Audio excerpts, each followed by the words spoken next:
Check, check, check, check. 1, 1, 2, 2, 3, Mike. The reels are rolling, and Alpha Group and he's a she with the oogly googly eyes, as a Horatio. There he is on the dead T ship of fools. That. And then we got some roses. This one's blooming. Oh, she partying. She party, huh? And this party is that bitch I used to know, quote, Midland, and the 900,000 tons of steel song. So the plan was to get a decent video of the moon, right? We like the moon because it's good for us. My spoon is too big.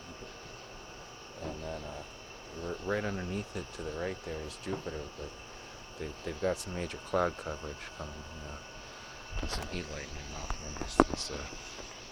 That's where they would be up there, the moon and Jupiter. And I saw it with my naked eyes. My naked eyes, that's it. So I got some ticks in me vocals. There's a long lost, kind of like a Romeo and Juliet-esque love. I say quite often. It refers to a Mexican chick about my age, Jerry's daughter. I spent about 14 years with her, and she's born in '87, so but she'd go off,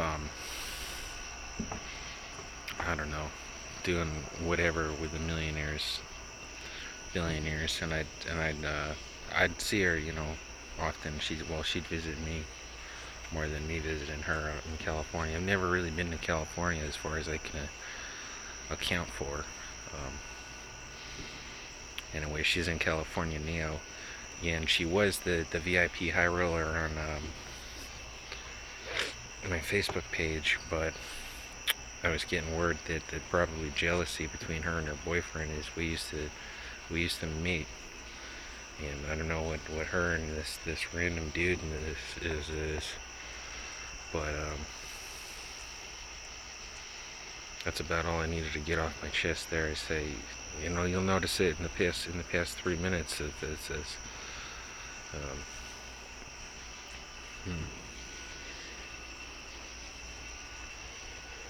I was gonna set this down for more of a talk show, but when you can hear the voice and the smudge rock, move the smudge rock over here so I can get a decent view on the moon.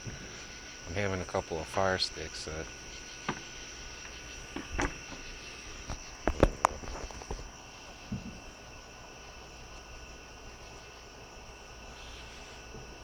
There's some lightning going on, some fireworks up in the distance, and Jupiter's right next to the moon. I think a handful of years ago, or a few years ago, it was Venus right next to the moon, and this time it's Jupiter is what I was hearing. It's going to be getting closer to the moon. As far as this portion of the planet and naked eyes in the sky, so there is that. And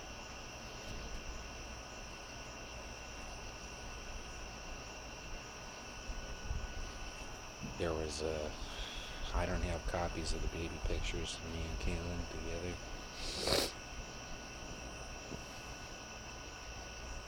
There's a family member that kept the albums, and then there was a little bit of craze that went through. I don't know if it was some bad acid or what, but we wound up getting rid of every shredder to live a more normal existence.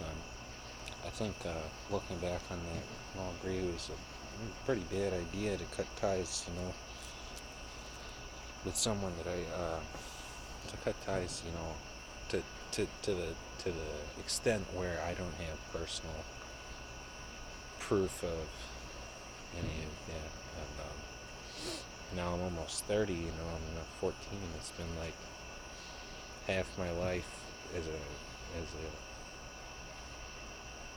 baby in the picture of the Gerber food jar, being televised on General Hospital, so to speak, and Pampers commercials, if you will, are announced to a crowd of a live Grateful Dead show back when they were a big thing.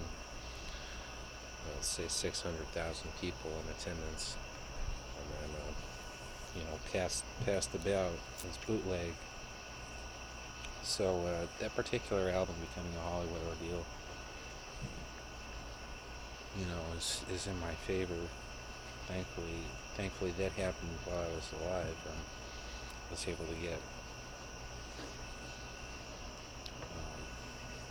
recognition, during the Islamic years of this area, the Hussein administration, etc. So,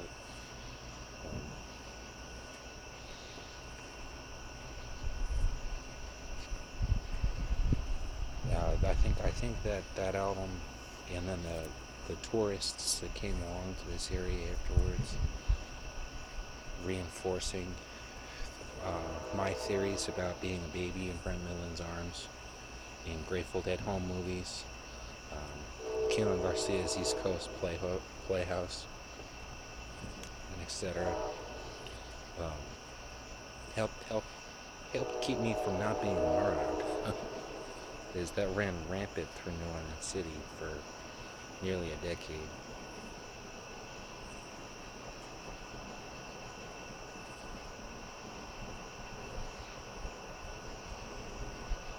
Yeah, well, I don't get to talk as much as I has already. We're kind of doing this 25-minute segment where I'm enveloping kickbacks, and then it leads out to a portion where I'm in the bar and I says, just pass the coats, it's like a funny. And now it's the next day, about 9:30 at night, and if we let some of the truths, if not all of the truths, the facts of where my life stems from, you'll notice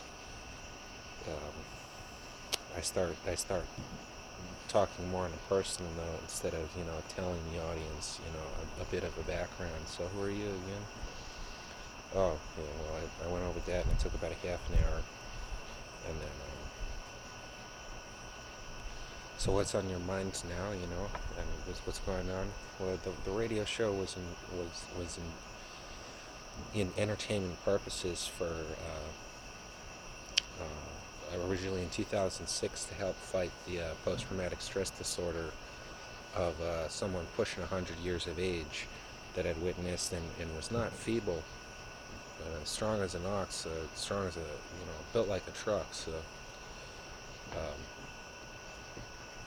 combat from seeing the Manhattan Tower collapse from the Manhattan Public Library. He was my grandpa's best friend, and he moved to our backyard, but he was a little bit, he had his turns, he would have turns for the worst, and the only thing on his mind was that one particular incident. So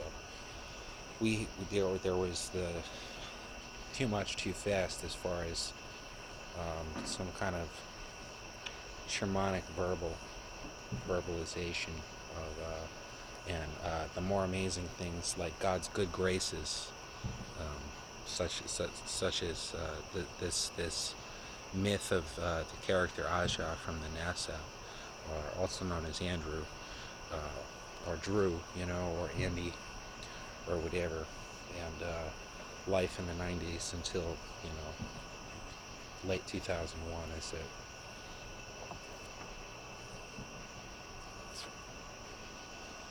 But of course, the radio show back then was put on pause for the next couple of years, for that year and the next couple of years, 7 and 8. So that the lead character is that one mythical, fantastic yet borderline mythical story was put on pause so that character could go do relief in the fields of emergency services. So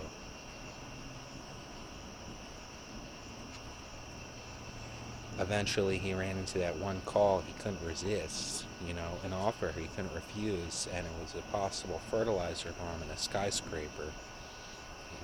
in New York City borough, a tall building, maybe if not a skyscraper, an incredibly tall building in New York City. And so he went and he caught the bad guys, and they stopped the bomb from blowing up.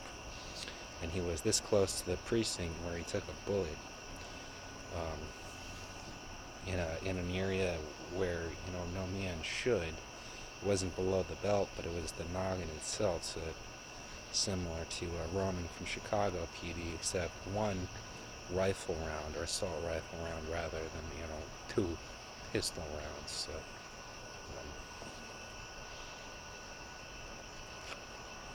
So he was put on med leave for an estimated 3,600 days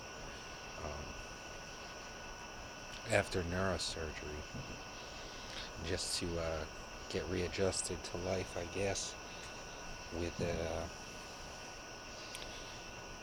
repairs in progress all the while. Look at neurosynapse corrections, micro lightnings of the human's organ tissue, etc. Brain cranial micro lightnings. Yeah, there was that, and then it's been 4,100 days ish. We've got 60 days left of meds. Almost 30 days of threes, almost full 30 days of ones, and then we'll have 000 to get the meds out of his blood, and that's it. 15:45, and then 000 is another 90. So I don't know. Some point next year, say when he's 30, he'll have lived his first day meds free. And maybe he'll get some Purple Heart and some recognition for his accomplishments as a junior service, everything to the teeth, whether it be Navy, Coast Guard, Fire, Police, anything similar to that. The meds I don't recommend. That's the PSA isn't shown 90 quite yet. He was on Risperidone for 3,600 consecutive days of Risperidone for a couple of those years. It was more like eating 4,000 Risperidone doses at near maximum strength, or maximum strength dosage. It's closer to a 3,900 or 4,000 eats held within 3,600 consecutive days with no breaks or spaces. And then he had 400, maybe 500 days of Vraylar. We're working up towards 500 days of Vraylar to wean him off of the Risperidone treatments, so he doesn't find addiction withdrawals from the Risperidone's powerful sedation. You have the half as potent sedative with the third as potent antipsychotic. So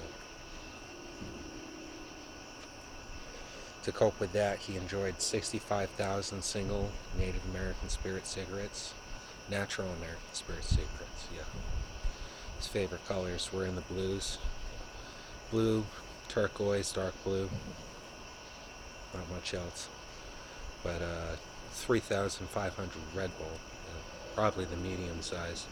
Or two of the small shooters then. Well, 3,500 Red Bull in 3,600 days. I switched to Rockstar. I buy it by the case now, and I have between 0 and 4. I really keep myself between 0 and 3, but since the death in the family, a 35-year-old male, last name Carlson, former last name Hoffman, former last name Herzog. It's my great-grandmother was married for a smidge. Her wife passed away, and she picked up her maiden name Hoffman, like Albert Hoffman. So they lived together in Switzerland for close to 30 years, his brother and sister, even though they were first cousins. It's just the way 1920 Switzerland was. Albert went off and got a job. Phoebe got caught in the Nazi Holocaust concentration camps and then escaped to America to work at Manhattan till retirement. Settled down in Connecticut to be a great-grandmother for 18 years of my life.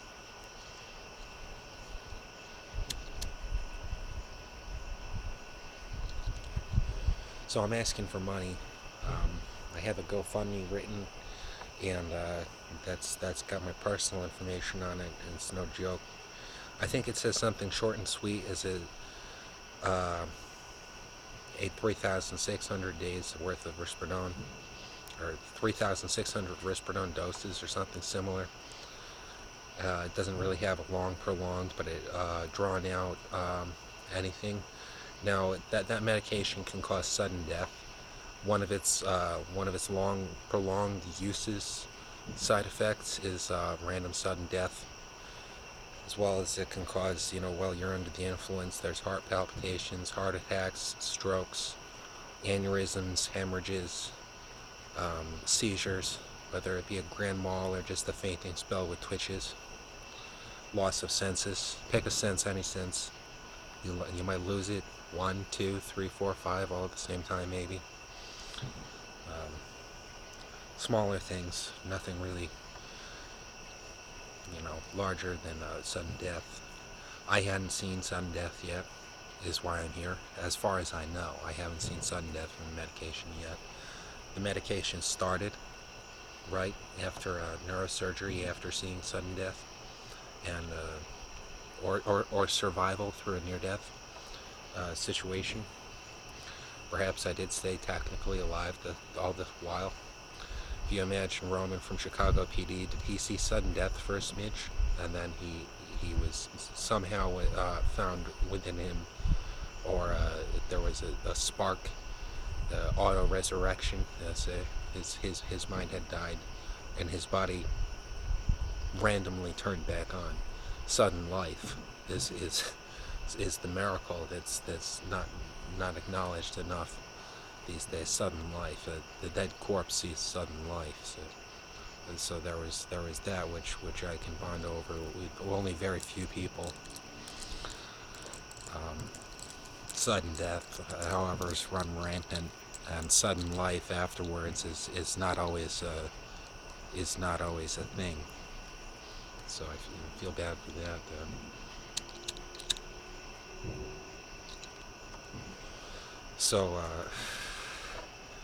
There was a nameless blood-tied family member, Sugar E, that was working with the Grateful Dead from Giant Stadium, East Rutherford, New Jersey, or let's say Nightfall of Diamonds, Brennenburg Arena. Also in New Jersey, as far as I understand. 1987, at least. He was working with the band as a band member, an undercover band member, sound assistance, riot protection, perhaps. And he goes to Jerry, and Jerry says, "So you've come to me on the day where I have my new daughter. It's 87. She's brandy new. And how would you like to be paid for your services now or your services in the future? What can I do for you? How can I pay you? I can get you anything you want." And he said that he wanted a secured life. He said he wanted a kid of his own, and for his life to be secured by the Grateful Dead. So he went ahead and within the next 3 years he made a child and had the birth announced. And that's as far as I've gotten into that story. But during those 3 years, I suppose Brent, Phil, the drummers, Jerry himself, Buddy from New Riders, Melvin from JGB, so we're talking, kind of, shooting the breeze with this sound assistant about what this life should be doing, how it's going to live, and I'm not sure if it was sort of an on-call thing for Keelan. Is 3 years younger, kind of like a born unto Jerry's daughter about his age, or if for the Midland girls, they're about his age as well. So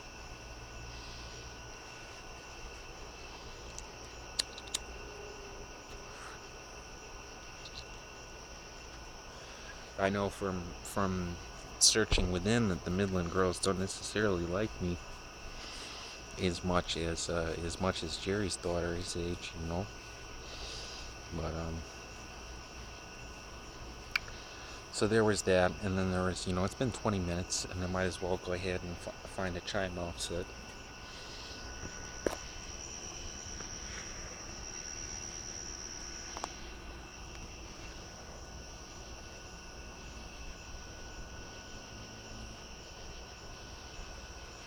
That there's the Pequot blood diamonds. They're not diamonds. It's quartz. Well, that's the spot where I put my cigarette. This the smudge rock cigarette holder. Yeah, that's why I've used them as I've gotten kind of like a large stick and played golf with them, so they just burst up in the mountain there. Get the angst out by smashing up some expensive jewels. I call them blood diamonds because they were fought over between the indigenous and the pilgrims, or the USA versus the indigenous would fight over the. Ooh, shiny, must be expensive. But also, this is where the cremated ashes of indigenous remains would be spread on the crystals in the fault, um, in the reservation. So there's 1,000 corpses on it, and it was warred over between the natives and the U.S. And the Americans. So it's a high purity quartz. Uh, it's milky now, yeah, but some of it's clear, coming from the same fault. So I'll go ahead and check out in about 15 minutes. So. Or the price, it's not worth as much as diamond. It's worth about half as much as diamond, 3,000 a carat. If it were to be laser refined instead of in the raw, you take one of these points and cut the bottom off, so it would look like a diamond when you spin it upside down, like a diamond cartoon. And what they do is they take it from there and they remove the natural facets, replace it with laser something to bring out the sparkle and rainbow, even better, so they can mount it on a wedding ring or something similar. So at that point, after being laser refined, be worth about maybe $3,500 a carat. I don't have the machinery for that, but I have access to getting more of the specimens about in another 10 seconds ish.